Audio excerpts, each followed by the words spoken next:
Clara Razu, le damos la bienvenida como todos los jueves al último programa de esta semana, de este año, de Doblan las Campanas, así como lo conocemos. Recordemos que mañana tenemos especial de 9 a 12 de cierre de año y también el sorteo de los más de 500 números de los más de 20 premios que formaron parte de la rifa más trinchera que nunca y que tenés las últimas horas del día para seguir comprándonos. Nos pedís en las redes sociales, nos pedís a nosotros, nos pedís en el número de WhatsApp de la radio, nos lo pedís en el chat de YouTube. Si no tenés tu número, podés comprarlo. Si ya tenés y querés una nueva chance, pedís otro numerito, quedan todavía disponibles. Y entonces, en el marco de todo esto, vamos a hablar más, y en este caso largo y tendido, de economía con nuestra especialista, economista, docente e investigadora Clara Razu, que le damos la bienvenida. ¿Cómo andamos? Bien, muy bien. Buenos días en un hermoso día de verano. Salió el sol, sí. Caluroso día de verano, sí. Caluroso día de verano. Es un hermoso día para calentarse más haciendo el balance. Haciendo el balance. ¿Cómo te dio, Clara, el balance? ¿Positivo o negativo? A ver, los balances siempre son balanceados. Lo que hay que mirar es la cuenta de resultados. Uh-huh. Y el resultado no es positivo, como diría un ex vicepresidente. Es no positivo. Es no positivo. A ver, pensemos un poco en la actividad económica. La actividad económica, medida hasta septiembre de 2024, cayó un 3,1%. Y si de ese porcentaje de caída sacamos lo que es la actividad agrícola, que tiene una comparación con un año de sequía, o sea, fue 2023 un año muy malo, entonces este año hubo un rebote en crecimiento, uh-huh. Entonces si la sacamos esa actividad, la caída es de 5,5%. La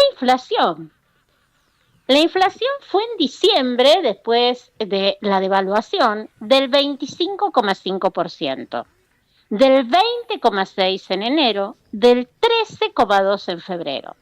Y después fue bajando. Ahora, ¿por qué baja la inflación? La respuesta está en la caída de la actividad económica.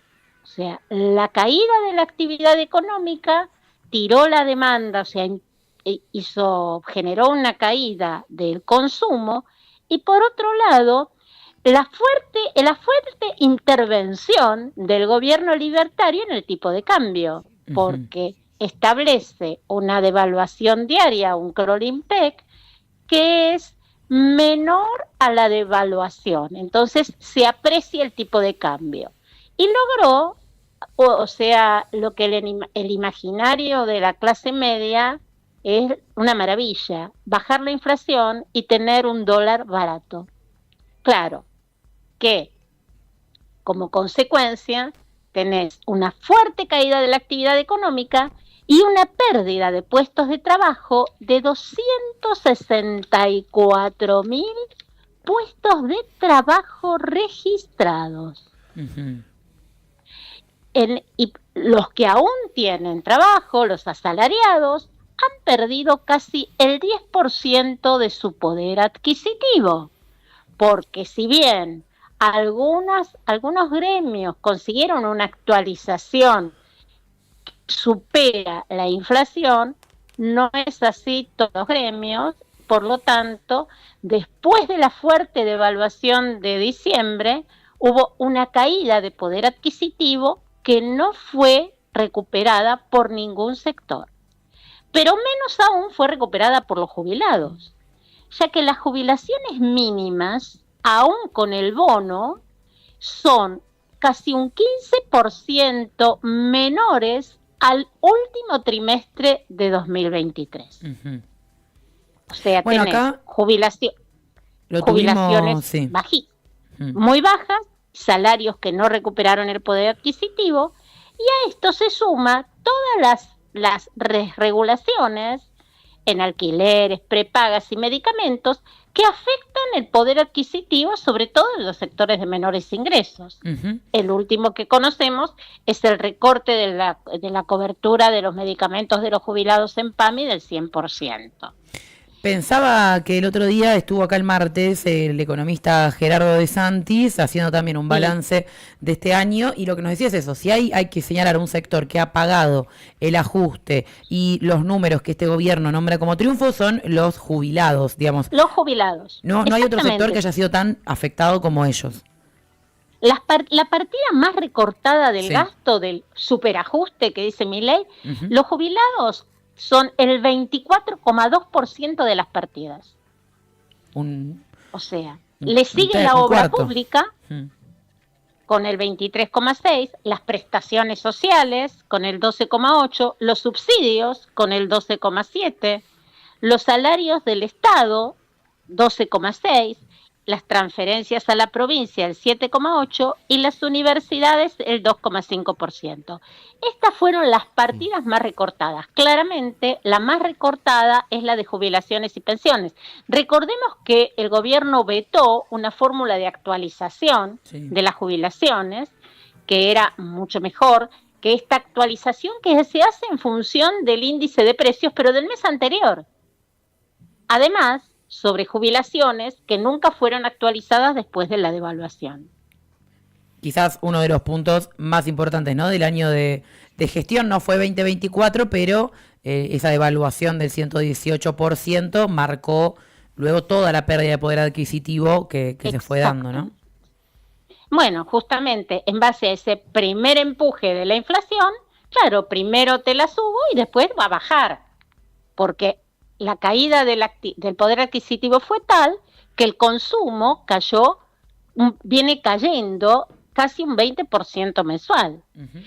¿Qué dice el gobierno? El gobierno se enorgullece del superávit fiscal. Sí. Bueno, habría que decir que el superávit fiscal, si se tienen en cuenta lo que ocultan, que son los intereses de las LECAPs, BONCAPs y LEFI, que son las letras que emitieron para absorber las LELIQs, que son letras del Tesoro Nacional, esas letras acumulan intereses por 10,4 billones de pesos, que como se capitalizan, no los ponen en el balance financiero.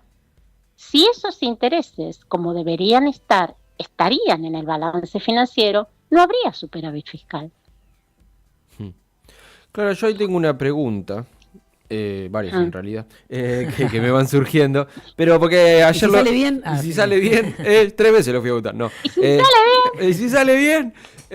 No, ayer lo escuchaba el presidente, que estuvo en el stream de carajo con el Gordo Dan, y en la parte que escuchaba... Vos no te privas de nada. Yo, sí, viste, me gusta que se me revuelva el estómago antes de irme a dormir. Nada, lo escuchaba y él hablaba en un momento, viste, uno, porque usa muchos conceptos para hablar, entonces uno se marea, pero por lo que fui entendiendo, hablaba de, bueno, según los números que yo tengo con Caputo y lo charlamos, en realidad ahora está en 2,4 inflación, pero si mirás no sé qué cosa, está en 0,9 y estamos en realidad... Estamos yendo a una deflación, hablaba en un momento. Dijo la palabra deflación. Y me llamó la atención, viste, me quedé. Porque yo entiendo primero que la deflación no siempre es algo bueno. No. Y nunca es algo bueno, o sea, lo hablábamos al principio del programa, y me preguntaba, ¿estamos yendo a eso? ¿Es verdad lo que dice el presidente en algún punto de que el camino es ese? Y después, en este contexto, me preguntaba, ¿qué significa hoy una deflación para la Argentina?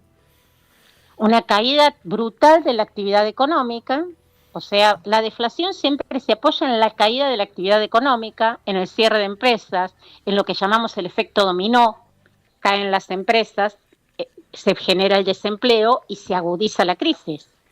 Si admite que vamos a una deflación, lo que está admitiendo es que la actividad económica va a seguir cayendo, porque aún con sectores económicos dinámicos, como puede ser el sector de la energía o el agro, en función de las condiciones positivas, sobre todo en energía, después de Vaca Muerta, tendría que hacerle una tarjeta de agradecimiento a Cristina Fernández de Kirchner y a Axel Kicillof, que impulsaron Vaca Muerta.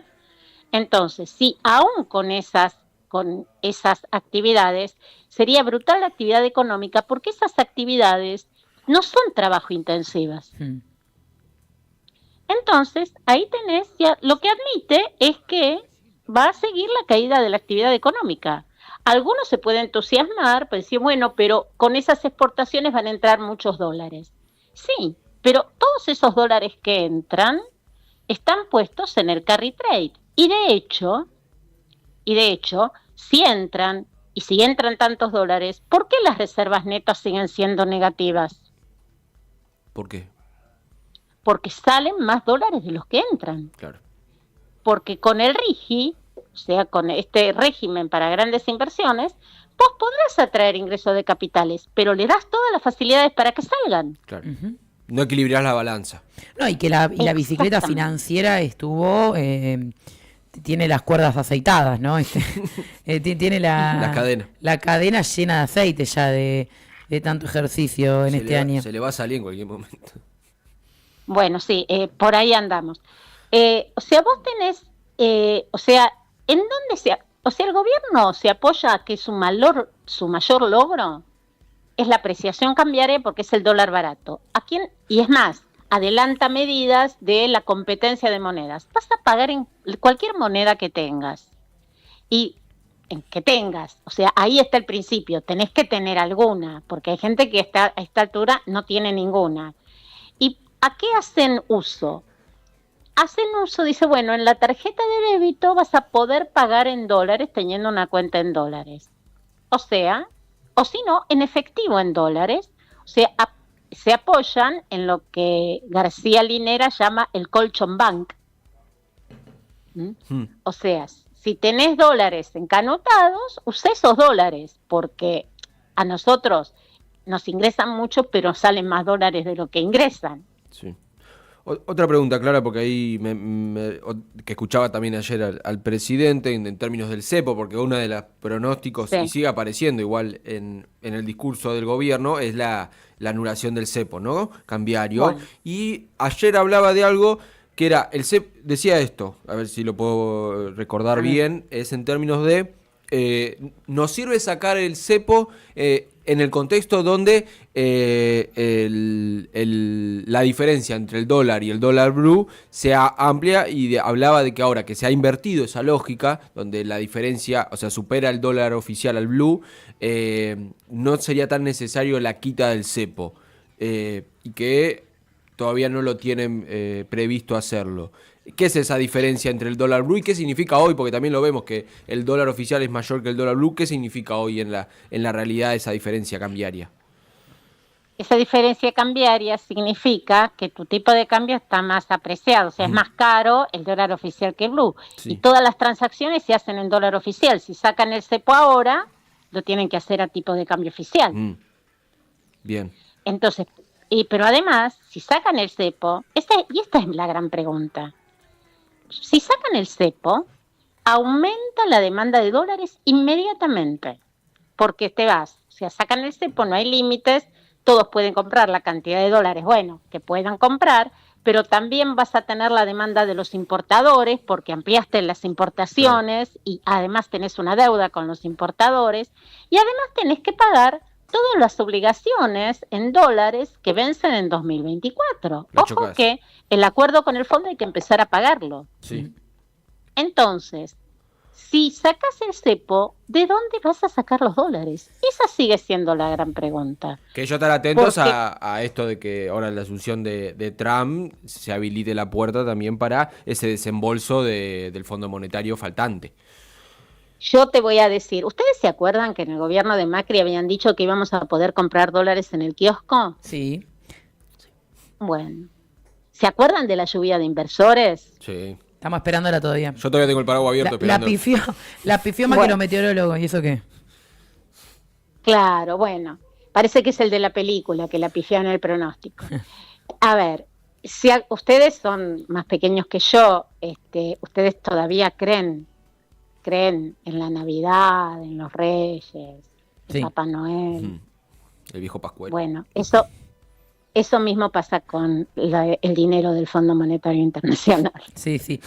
Pero el Fondo Monetario son los papás. Te abro una consulta igualmente, que esto también lo pongo en relación con esta conversación que tuvimos con Gerardo de Santis el otro día, que de paso te la recomiendo que la vayas a escuchar, que te va a interesar. La voy a linkear. porque él decía que el ajuste récord que está haciendo el gobierno nacional, algún premio internacional o externo, digamos, económico, financiero, va a tener. ¿Vos no coincidís en eso? Está bien, podría tener. Ahora, la pregunta es, ese premio económico de esos 10.000 millones de dólares o 15.000 millones de dólares, ¿cómo afectarían las cuentas del ajuste que el gobierno va a tener que seguir haciendo? Claro. Entonces, y por otro lado, ellos juegan también con la baja del riesgo país, que ahora está en 700, para volver a los mercados internacionales. O sea, piensen que si baja el riesgo país a 600 y Argentina puede volver a los mercados internacionales para tomar deuda, cuando tome deuda va a pagar una tasa de interés seis veces superior a la de Estados Unidos. Uh-huh. No me parece ni positivo ni la posibilidad de endeudarse con los mercados internacionales y menos con el Fondo Monetario Internacional. Yo también le preguntaría, porque el Fondo Monetario Internacional, además, viene con el recetario, ¿no? O sea, supongamos que nos presta la plata, también van a tener que cambiar el índice de inflación. Te recuerdo, Amanda, como diría, o sea, el índice de inflación como está hoy estructurado, no es el que quiere el fondo. En el índice de inflación que promociona el fondo, cambia la estructura del gasto. Entonces van a empezar a subir los números de inflación. Como dato. Sí, sí. Ajá. Entonces, parte del relato, o sea, yo te ayudo, vos me ayudás, y se nos empieza a desmadrar la cosa. Uh-huh. O sea, el discurso del presidente, tanto el discurso, no sé, ayer con el Gordo Dan no lo escuché y el discurso lo escuché a posterior porque para la noche demasiado fuerte, no puedo tener pesadillas. Y en lo que había escuchado fue una clara muestra de cualquier cosismo. Cualquier cosismo. Porque, a ver, te tira cifras y habla como si supiera economía. Pero además con conceptos que se contradicen unos con otros. O sea, todo el tiempo nos están diciendo que la inflación bajó gracias a la caída de la emisión monetaria. Uh-huh. Señores, la base monetaria aumentó.